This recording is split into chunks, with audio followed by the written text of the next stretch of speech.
বাংলাদেশ নিয়ে কোনো রকম প্ররোচনা না ছড়াতে দলের কর্মী নেতাদের নির্দেশ দিয়েছেন মুখ্যমন্ত্রী মমতা বন্দ্যোপাধ্যায়। প্রতিবেশী রাষ্ট্রের সাম্প্রতিক পরিস্থিতি নিয়ে তার অনেক কিছু জানা আছে, বলার আছে, কিন্তু কূটনৈতিক শিষ্টাচার মেনে তা নিয়ে বেশি কথা বলতে চান না। ২১-এর মঞ্চে দাঁড়িয়ে জানিয়ে দিয়েছেন মমতা বন্দ্যোপাধ্যায়। বলেছেন, চিকিৎসার জন্য বা অন্য কাজে রাজ্যে এসে বাংলাদেশের যেসব মানুষ আটকে পড়েছেন তাদের যাতে কোনো অসুবিধে না হয় তা নিশ্চিত করবে তার সরকার। এখানে যারা পড়তে এসেছেন সেসব ছাত্রছাত্রীদেরও পাশে রয়েছে তার সরকার এবং দল। জানিয়েছেন, বাংলাদেশের সব খবরই তিনি রাখছেন। ছাত্রছাত্রীদের তাজা প্রাণ চলে যাচ্ছে। এই অবস্থায় অসমে একসময় যে ঘটনা ঘটেছিল তাও রেফারেন্সে এনেছেন মমতা বন্দ্যোপাধ্যায়। বলেছেন, এত বড় সীমান্ত, এত প্রত্যাশা সব তার মাথায় রয়েছে, কিন্তু মানুষে মানুষে যাতে ভাগ না হয় তা মাথায় রাখতে হবে।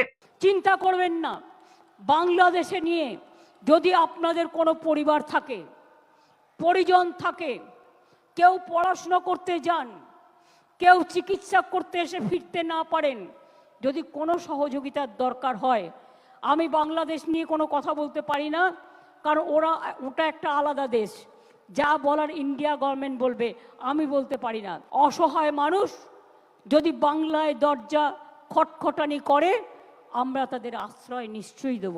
তার কারণ এটা ইউনাইটেড নেশনসের একটা রেজুলেশন আছে। কেউ যদি রিফিউজি হয়ে যায়, তাকে পাশের পার্শ্ববর্তী এলাকা তাকে সম্মান জানাবে।